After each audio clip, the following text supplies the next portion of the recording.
Chapter number 5 states of matter. अब आपने already ये जूनियर क्लासेस में पढ़ा हुआ है कि स्टेट्स ऑफ मैटर से क्या समझ आ रहा है कि मैटर किस तरह से एग्जिस्ट करता है। जब हम मैटर करते हैं तो थोड़ी सी रिविजन हम करते हैं पिछले चैप्टर्स की। मैटर क्या होता है? मैटर इम्प्योर भी है और प्योर भी है।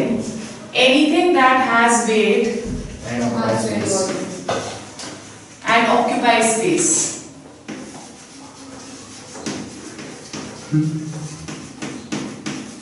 Right? So that is matter. Okay? तुम सब भी मैटर ही हो. We all are part of matters. ये भी मैटर है, वुड भी मैटर है, टेबल, चेयर, जो भी स्पेस ऑक्यूपाई करता है और उसके पास वेट होता है वो सब मैटर है. ओके? सो मैटर को जब हम क्लासिफाई करते हैं तो हम दो तरह से क्लासिफिकेशन करते हैं. फर्स्ट चैप्टर में हमने पढ़ा था one which is known as the physical classification of matter. Physical classification का मतलब हुआ कि जिस तरह से हमें मैटर नजर आ रहा है, दैट इज फिजिकल क्लासिफिकेशन. और फिजिकली हम कैसे क्लासिफाई करते हैं? Solid, liquid and gas. Solid, liquid and gas. Right? और दूसरी जो क्लासिफिकेशन होती है मैटर की, that is केमिकल क्लासिफिकेशन, जिसमें हमें पता चलता है कि जो कंपोनेंट्स या कंपोनेंट्स किसी भी एक मैटर में प्रेजेंट है वो कंपोनेंट्स किस रेशियो में प्रेजेंट है. राइट? और केमिकली हम क्लासिफाई करते हैं मैटर को इनटू एलिमेंट,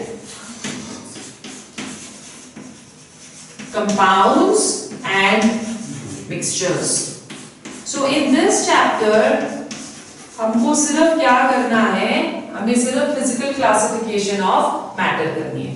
तो फिजिकली हम क्या बोल रहे हैं कि हम मैटर को क्लासिफाई कर रहे हैं into solid, liquid and gas.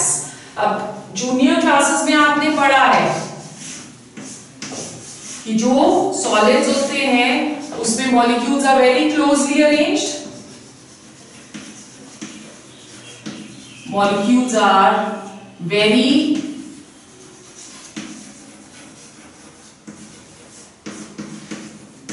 Closely packed, as a result of which इसमें intermolecular forces of attraction they are maximum. और अगर intermolecular forces of attraction maximum है तो they have definite shape and volume. और अगर definite shape and volume है तो हम उसे क्या बुलाते हैं? हम वैसे substances को rigid means कि उसकी शेप को हम चेंज नहीं कर सकते अगर हम प्रेशर अप्लाई करें. ओके? सिमिलरली हमें पता है कि लिक्विड क्या है, जिसमें molecules are far apart. Okay? Molecules are loosely packed. Intermolecular forces of attraction are less, not minimum, they are less. Okay? So as a result they have definite volume but no definite shape. They take the shape of the container in which they are kept. ठीक है? They have but no definite shape. Right? So इस करके जो liquids हैं उनकी property क्या है? They are fluids. Clear? Then third, gases, molecules are very far apart.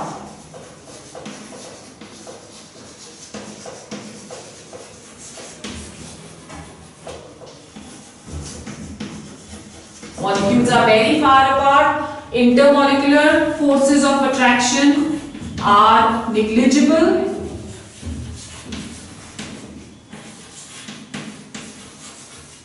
They neither have definite volume no definite volume, no definite shape.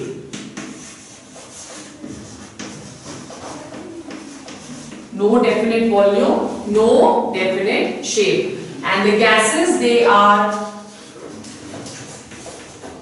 said to be compressible. Compressible का मतलब कि अगर हम प्रेशर अप्लाई करें,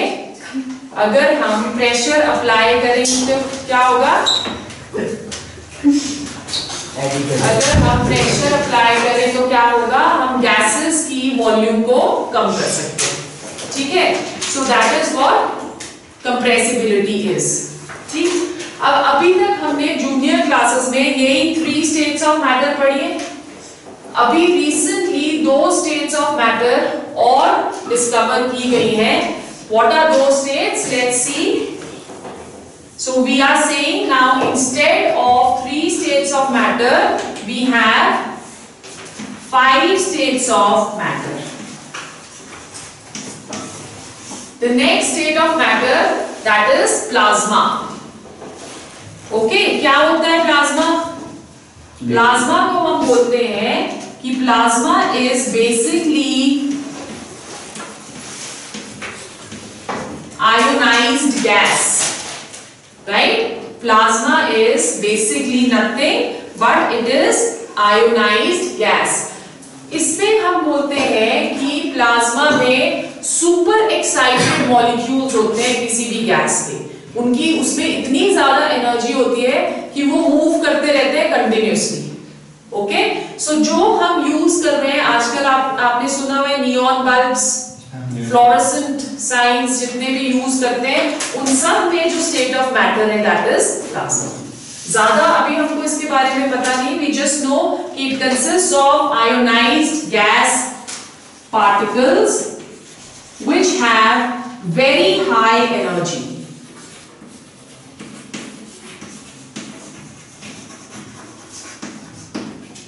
super energetic particles, That is what plasma is. और कहाँ use हो रहा है ये? नियॉन बल्ब्स में। It is used in neon bulbs. Then there is another one which is known as BEC.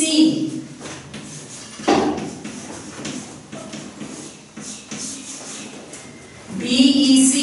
The full form of BEC is Bose-Einstein condensate.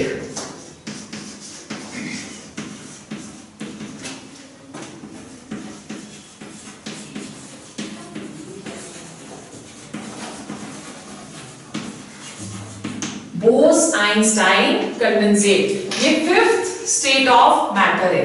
जो Bose-Einstein condensate है, जैसे हम यहाँ पे आयोनाइज्ड गैस पार्टिकल्स बुला रहे हैं, very high energy, super energetic, ये super cooled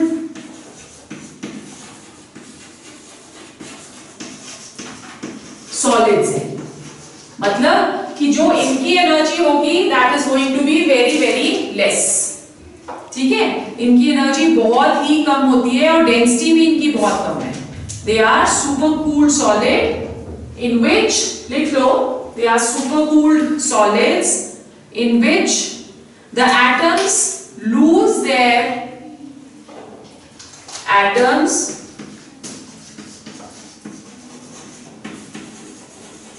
lose their individual identity.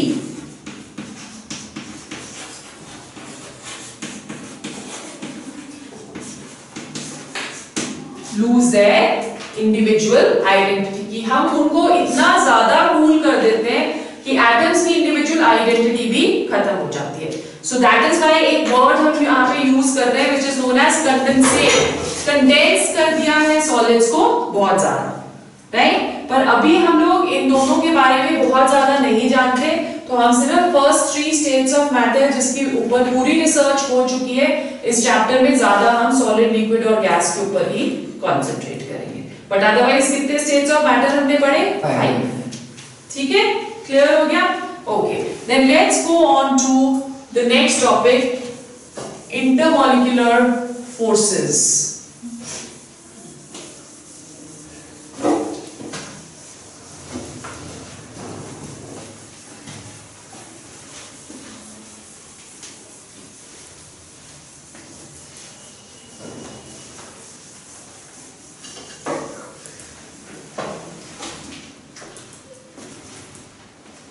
Alright, उससे पहले हम लोग डिफाइन करते हैं एक और चीज दोबारा से. What is a solid? in which the molecules are very closely packed. यही हमने पढ़ा. पर हम बोल सकते हैं कि solid are those if the melting point is above room temperature.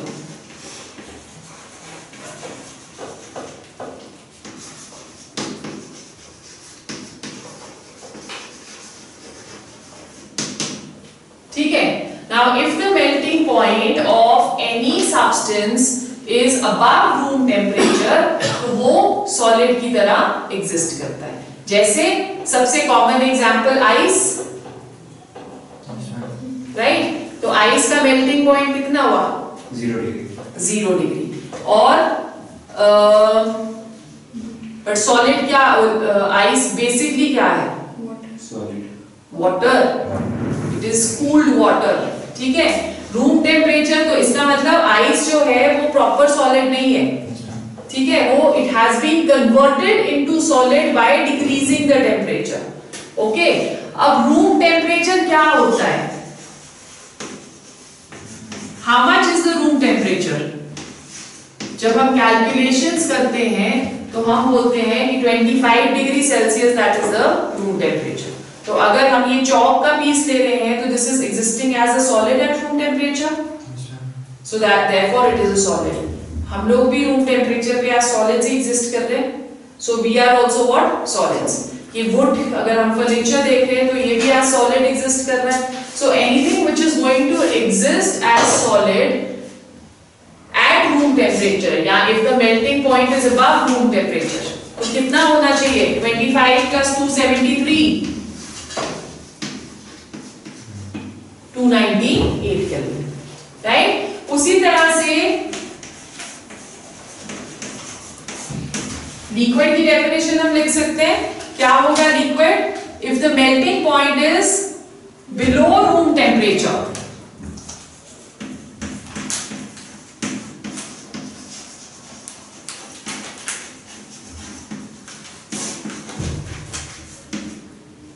the melting point is below room temperature but the boiling point is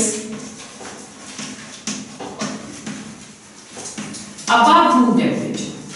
ठीक है. अब इसमें हम वाटर कंसीडर कर सकते हैं क्योंकि वाटर जो है उसका boiling point is below room temperature. Melting point water का क्या है? 0 डिग्री. तो 0 डिग्री 25 डिग्री से नीचे है ना. And boiling point is above room temperature. कितना बॉइलिंग पॉइंट होता है? 100 डिग्री.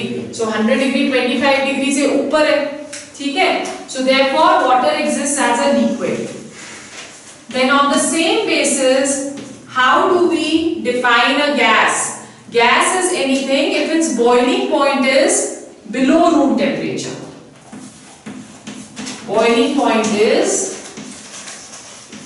बिलो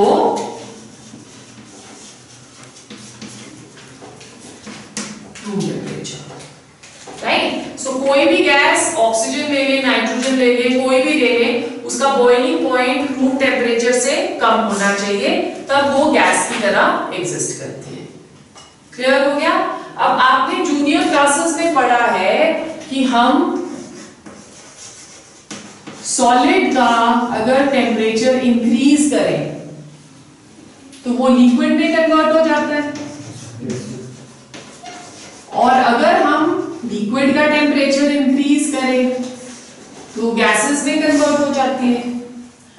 और उसी तरह से अगर हम गैस को टेम्परेचर को कम करें तो वो लिक्विड में, और लिक्विड को अगर हम कंडेंस करें या कूल करें तो वो सॉलिड में. द बेस्ट एग्जांपल जो हम इसका देख सकते हैं दैट इज आइस या वाटर. आइस को हम टेम्परेचर इंक्रीज करेंगे तो वो वाटर में कन्वर्ट हो जाएगा, और फिर से अगर हम टेम्परेचर इंक्रीज करें तो वो वाटर वेपर में कन्वर्ट हो जाएगा. जब हम इसे कंडेंस करते हैं तो वो लिक्विड में, और इसे कंडेंस करते हैं तो वो आइस में. ठीक है. हम बोलते हैं कि एक प्रेशर और टेम्परेचर ऐसा होता है जिसपे तीनों स्टेट्स ऑफ वाटर या तीनों स्टेट्स ऑफ मैटर वो कोएग्जिस्ट करती हैं। एक टेम्परेचर और एक प्रेशर जिसपे तीनों स्टेट्स ऑफ मैटर कोएग्जिस्ट करती हैं, उसे हम बुलाते हैं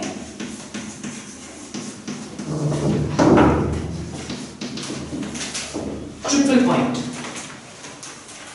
राइट। सो ट्रिपल पॉइंट क्या हुआ? When all three states of matter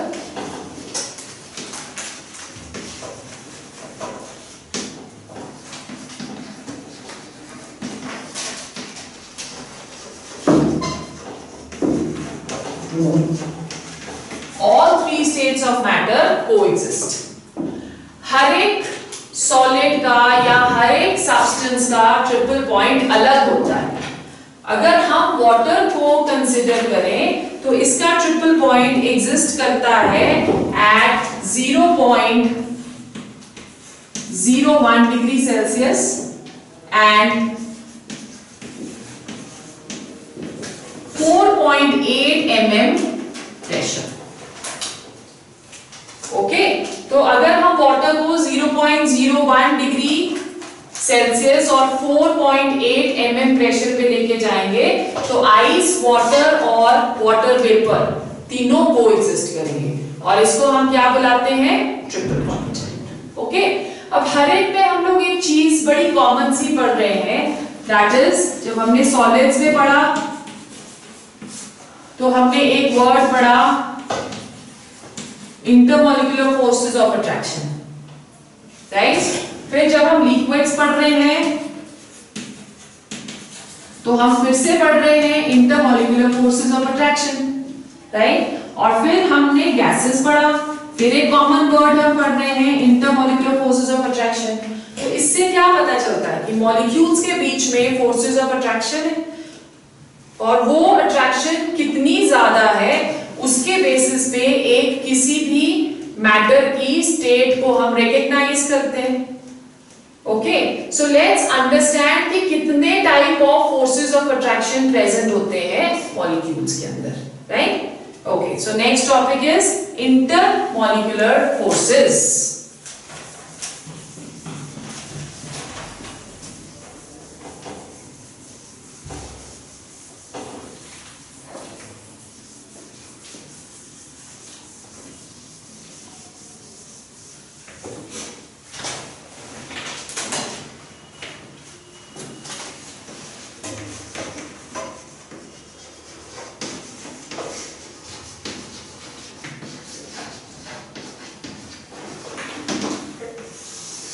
intermolecular forces, क्या मतलब हुआ इंटरमॉलिक्यूलर फोर्सेस? दो different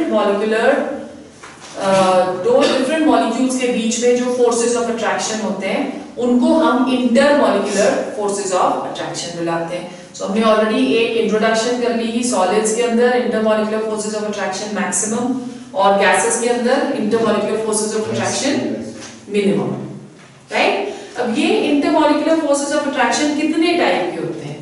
first, London forces of attraction. So one by one हम लोग सबको एक्सप्लेन करते हैं। लंडन फोर्सेस ऑफ अट्रैक्शन या इन्हें हम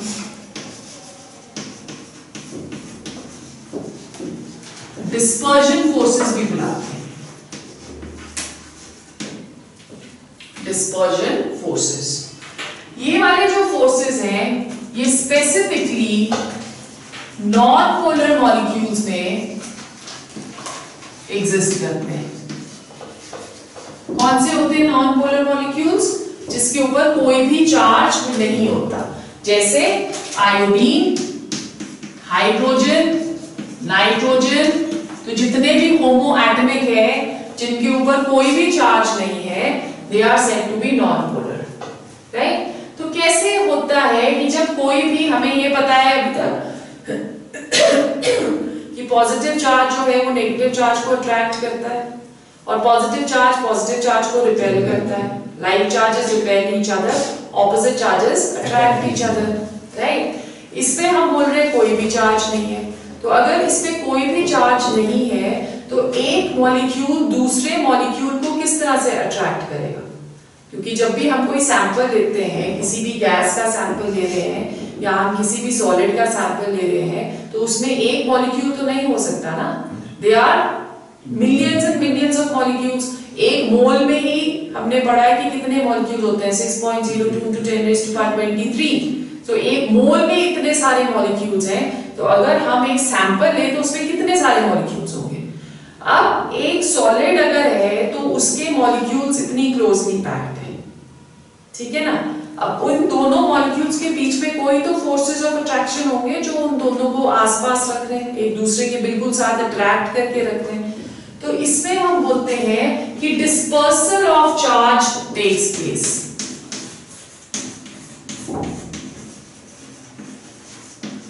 What do we understand by the term dispersal of charge? Let's consider any sample which has two molecules. One molecule is A, उसमें सिर्फ एक पॉजिटिव चार्ज होगा इनसाइड जिसे हम न्यूक्लियस बुला रहे हैं, and the second molecule is, let's say this is molecule A, this is molecule B, that is also having what? A positive charge in the center. अब अगर हम इन दोनों मॉलिक्यूल्स को देखें तो हमें किसी भी तरह से नहीं लगता कि इस एटम में और इस एटम के बीच में कोई भी अट्रैक्शन हो सकती है, क्योंकि पॉजिटिव चार्जेस हैं दोनों के which are placed at the center, और दोनों के बीच में कोई भी अट्रैक्शन का हमें जरिया नजर नहीं आ रहा है। ओके, बट हम क्या बोलते हैं इसमें, जो इसने साइंटिस्ट लंदन, फ्रिट्ज लंदन था इसका नाम जिसने ये फोर्सेस ऑफ अट्रैक्शन दिए, उसने बोला कि ये वाला जो चार्ज है ये पोलराइज हो सकता है, पोलराइज या डिस्पर्स हो सकता है, जिसका मतलब कि हमें ये पता है कि नेगेटिवली चार्ज पार्टिकल्स या इलेक्ट्रॉन्स रिवॉल्व कर रहे हैं अराउंड द न्यूक्लियस, है ना। So as a result of orientation of the electrons जो चार्जेस हैं वो डिस्पर्स हो सकते हैं। जब चार्जेस डिस्पर्स होंगे तो मॉलिक्यूल की शेप चेंज हो जाएगी। अगर ये पॉजिटिव इस साइड है तो ये पॉजिटिव दूसरी साइड चला जाएगा, because like charges repair each other, ठीक है। सो अब होना क्या चाहिए कि इस तरह से होना चाहिए, पर वो बोलते हैं according to London, he says that electrons revolve कर रहे हैं, तो वो इलेक्ट्रॉन क्या करेंगे, इस पॉजिटिव चार्ज को अपनी तरफ को खींचने की कोशिश करेंगे, है ना। सो अगर वो अपनी तरफ को खींच रहे हैं पॉजिटिव चार्ज को, तो इस वाले में क्या हुआ, dispersal of charges taking place. So वो बोलता है कि एक इंस्टेंटेनियस का मतलब क्या होता है, इंस्टेंटेनियस, एक इंस्टेंट पे एटम्स इस तरह की शेप ले लेते हैं, ठीक है। अब अगर उन्होंने इस तरह की शेप ले ली तो इसे हम क्या बोल रहे हैं, डिस्पर्जन, इसलिए इसका नाम क्या हुआ, डिस्पर्जन फोर्सेस। अब होगा क्या, इसके और इसके बीच में फोर्सेस ऑफ अट्रैक्शन डेवलप हो जाएंगे, ठीक है, and hence non polar molecules जो हैं वो एक दूसरे को अट्रैक्ट कर सकते हैं। ओके, अब जब वो अट्रैक्ट करेंगे तो एक और चीज इसमें आ जाती है which is known as interaction energy, which is known as what, interaction energy। ये जो interaction energy है that is proportional to 1/r⁴ where r is what, distance between the molecules।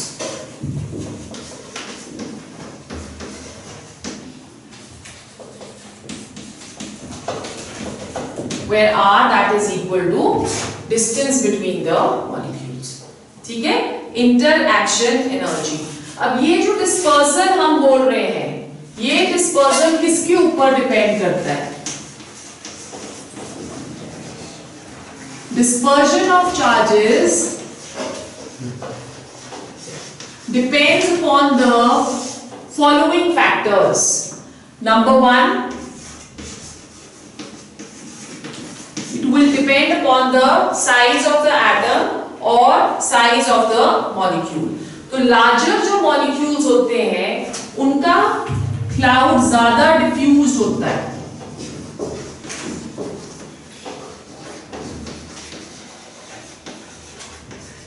Larger molecules have more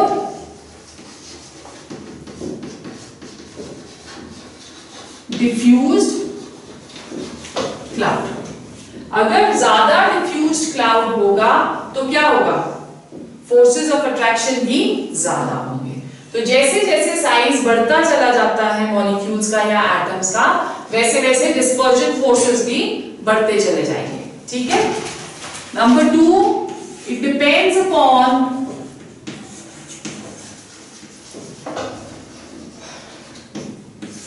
number of electrons. जितने ज्यादा number of electrons हुए उतना ही ये force of attraction जो है, क्योंकि यहाँ पे हम लोग कंसिडर कर रहे हैं कि इलेक्ट्रॉन्स रिवॉल्व कर रहे हैं, तो जितने ज्यादा इलेक्ट्रॉन्स होंगे उतनी ही ज्यादा forces of attraction. So number of electrons, again it is directly proportional to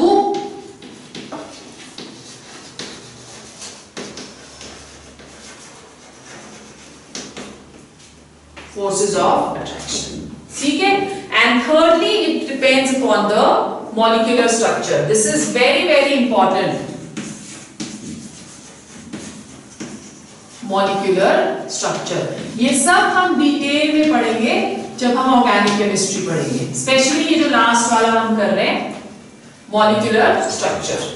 हम बोलते हैं कि जैसे जैसे सरफेस एरिया कम होता रहता है, वैसे वैसे फोर्सेस ऑफ अट्रैक्शन भी कम होते रहते हैं, डिस्पर्जन कम होता रहेगा. What do we understand by surface area? Surface area का मतलब हुआ कि अगर सपोज हम कोई भी एक मॉलिक्यूल ले रहे हैं, CH3. अब आप देख रहे हो कि ये एक सिंगल चेन है कार्बन की, ये ऑर्गेनिक कंपाउंड है एक, जिसे हम ब्यूटेन बुलाते हैं. तो ये एक सिंगल चेन है, इसका सरफेस एरिया ज्यादा है, ये ज्यादा एरिया कवर कर रहा है. ठीक है. अब इसी को अगर हम एक कार्बन को हटा दें लॉन्गर चेन से और हम इसी कार्बन को, इन कार्बन्स को इस तरह से प्लेस कर दें, अब क्या हुआ है? इसमें चेन छोटी हो गई है, ब्रांचिंग हो गई ना, ब्रांचिंग ही बुलाते हैं ना इसको. ये अगर एक सिंगल लाइन है तो इस सिंगल लाइन को ये ज्यादा सरफेस कवर कर रहा है, तो इसका सरफेस एरिया ज्यादा हो गया. अब अगर हम इस सिंगल लाइन को 2 स्टेप्स में कन्वर्ट कर दें, ब्रांचिंग कर दी हमने इसकी, तो अगर हम इसकी ब्रांचिंग कर रहे हैं तो क्या हुआ? पहले ये इतना सरफेस कवर कर रहा था, अब ये इतना ही सरफेस कवर कर रहा है, तो सरफेस एरिया कम हो गया. अब सपोज हम इसकी और ब्रांचिंग कर दें, 2 ब्रांचेस बना दी हमने, तो अब क्या हुआ है? सरफेस एरिया और कम हो गया. तो इट इज सेड कि जैसे जैसे सरफेस एरिया कम होता रहेगा वैसे वैसे फोर्सेस ऑफ अट्रैक्शन भी कम होती रहेगी.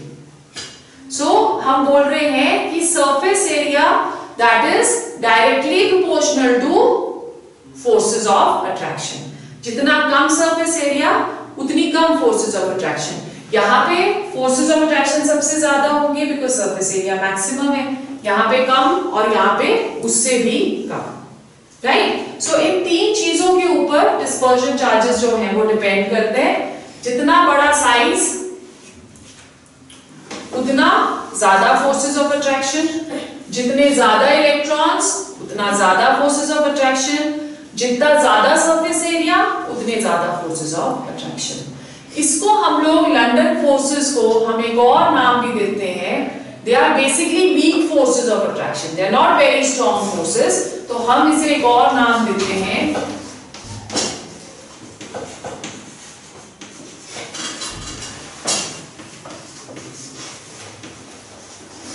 known as van der Waals forces. van der Waals forces. ठीक है. So this is the first type. The second kind of forces of attraction which we are going to do, that is known as dipole-dipole interaction. तब कर दो ना?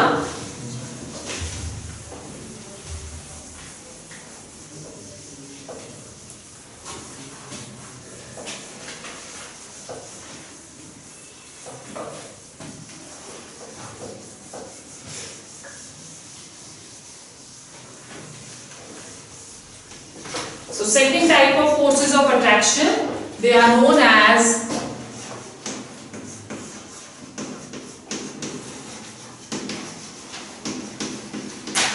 dipole-dipole forces of attraction. They are also known as Keeson forces. Dipole-dipole forces of attraction, they exist between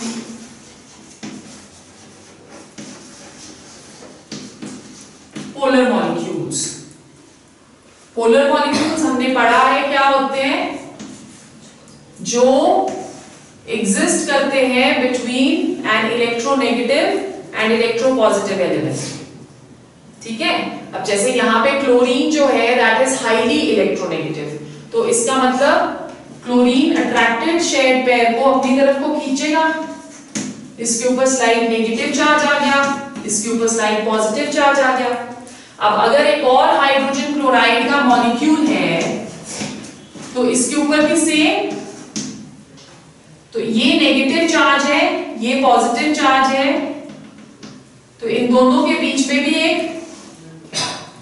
bond बन जाएगा. ठीक है. उसी तरह से let's go on to next molecule, same, तो इसके बीच में एक फोर्स ऑफ अट्रैक्शन आ गया. तो ये फोर्स ऑफ अट्रैक्शन क्यों हो रहा है, that is due to development of partial charges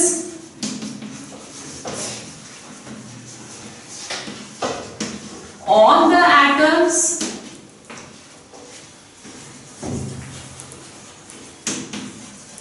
due to difference in electronegativity. यही बोल रहे हैं हम.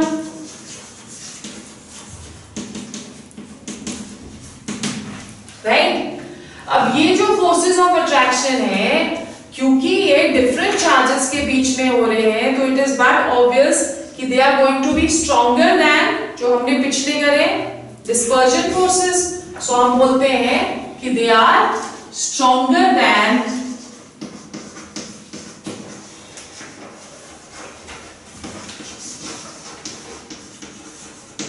Dispersion forces.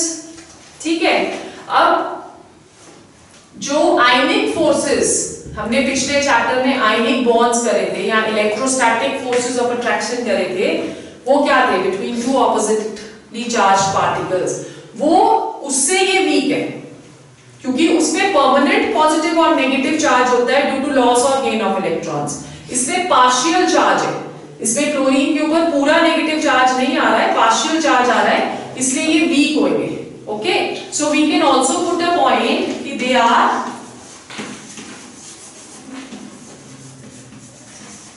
Weaker then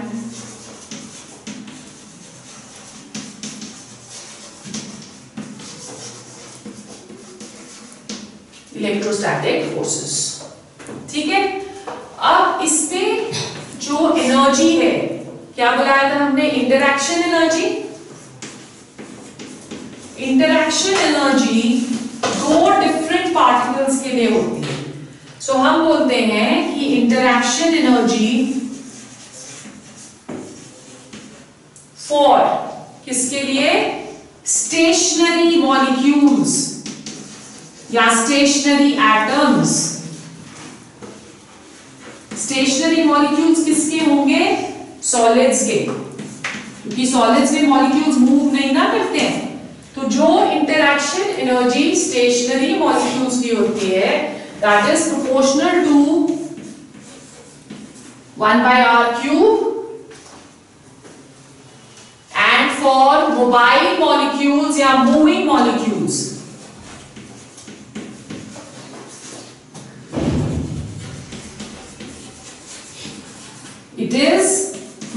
proportional to 1/r⁶.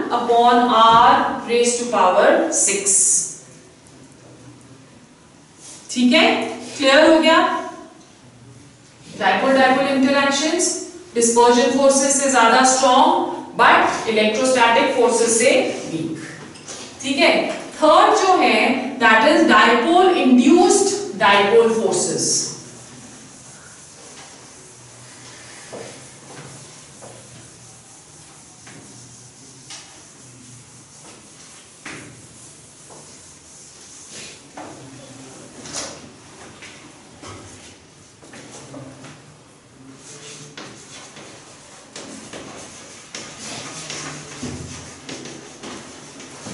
The third type of force of attraction which we are going to do, that is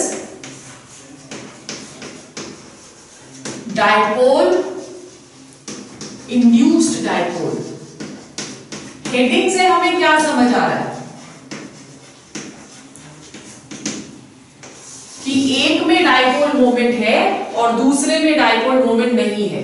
तो ये exist करता है between polar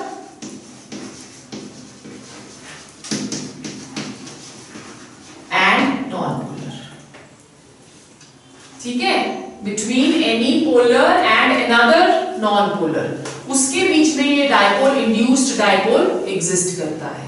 तो इसका क्या मतलब हुआ कि अगर सपोज हमारे पास कोई नॉन पोलर मॉलिक्यूल है आयोडीन और कोई पोलर मॉलिक्यूल है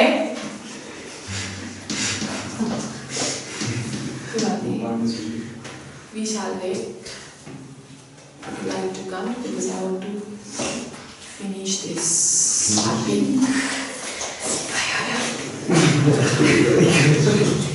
इसको रहने देते हैं, इसको रेडिट करेंगे.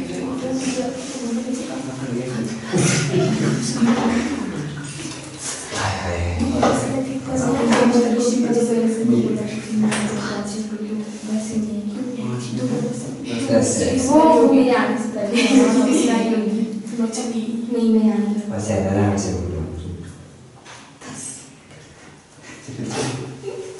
चलो till the light comes we can just discuss. देखिए ना. ठीक है, जब लाइट नहीं हम वैसे ही डिस्कस कर लेते हैं जब तक लाइट आती है. तो फर्स्ट टाइप ऑफ मॉलिक्यूल्स हमने कौन से किए? First type of forces of attraction हमने कौन से किए? डिस्पर्जन. ठीक है. सेकेंड टाइप हम डिस्पर्जन को हम क्या बुला रहे हैं? London forces of attraction. Second dipole dipole forces of attraction and third dipole induced. तो ये जो तीनों है, तीनों मॉलिक्यूल्स फोर्सेस ऑफ अट्रैक्शन हमने मॉलिक्यूल्स के बीच में किए. इन तीनों को हम कंबाइनली क्या बुलाते हैं? They are known as van der Waals forces of attraction. क्यों? क्योंकि तीनों का एक क्यूमुलेटिव इफेक्ट होता है. क्यूमुलेटिव का मतलब क्या हुआ कि अगर हम लंडन फोर्सेस ऑफ अट्रैक्शन कर रहे हैं और उसके बाद हम डाइपोल फोर्सेस ऑफ अट्रैक्शन कर रहे हैं, तो डाइपोल में थोड़ा सा इफेक्ट लंडन फोर्सेस का भी रहेगा. तो दोनों को क्यूमुलेटिव का मतलब सम होता है ना. तो दोनों जो है उन दोनों का इफेक्ट सेकेंड वाले फोर्स पे रहता है. उसी तरह से जब हम थर्ड ये वाला भी कर रहे थे डाइपोल इंड्यूस्ड डाइपोल, तो डाइपोल इंड्यूस्ड डाइपोल में भी क्या होगा? लंडन फोर्सेस का भी थोड़ा इफेक्ट रहेगा और डाइपोल का भी थोड़ा सा इफेक्ट रहेगा. तो अब क्या होगा? तीनों का हम सम ले लेंगे. तो जब तीनों का सम लेते हैं तो उसे भी हम क्या बता रहे हैं कि it also has a cumulative effect. Okay, so इसलिए हम तीनों फोर्सेस ऑफ अट्रैक्शन को कलेक्टिवली बुलाते हैं van der Waals forces of attraction. Okay, so let's repeat it once again कि डाइपोल इंड्यूस्ड डाइपोल मोमेंट क्या हुआ? It is between polar and non polar. तो आयोडीन अगर उसमें हम क्या ले रहे हैं? नॉन पोलर, तो उसके साथ जब भी एक पोलर मॉलिक्यूल लेंगे तो उसमें जो फोर्सेस ऑफ अट्रैक्शन आएगा that is going to be dipole induced dipole.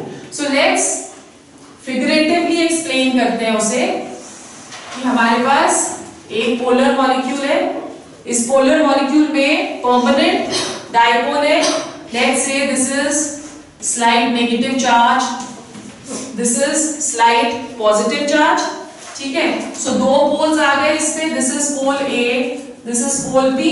हम बोल रहे हैं this is what is this? Which has a permanent dipole, or we can say that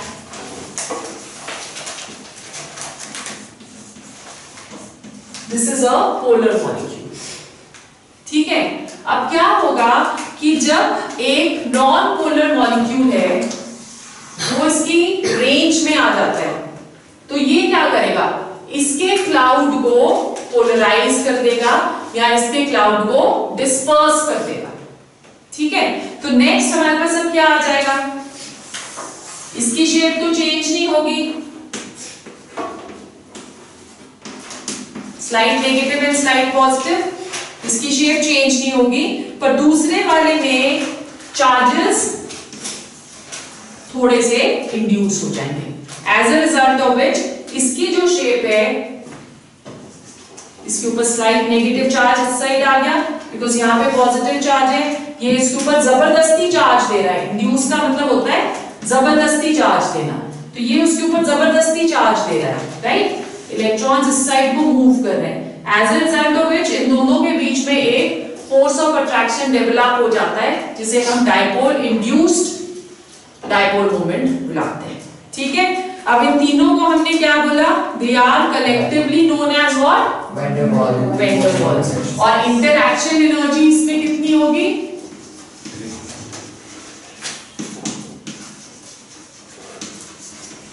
that is again equal to 1 upon r raised to power 6. ठीक है, and collectively, cumulatively, all three forces of attraction, they are known as van der Waals forces. The fourth kind of force of attraction we have already discussed पिछले वाले chapter में, which is known as hydrogen bond. Hydrogen bond क्या होता है, hydrogen bond, it is the bond between, पिछले chapter में हमने किया था, bond between hydrogen and highly electronegative element.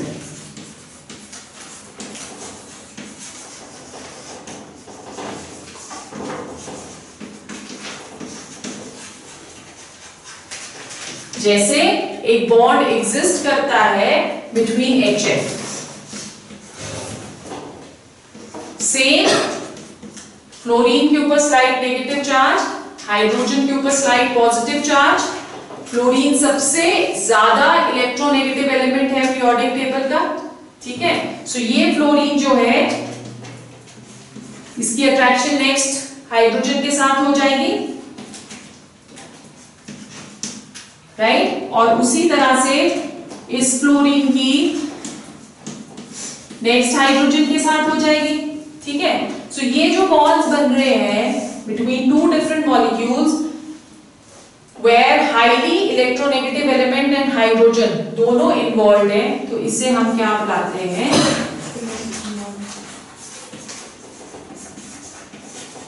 these are known as hydrogen bonds. और डिटेल में हमने इसको इंटरमॉलिक्यूलर, इंट्रामॉलिक्यूलर, ये सारे बॉन्ड्स हम पिछले वाले चैप्टर में ऑलरेडी कर चुके हैं. ओके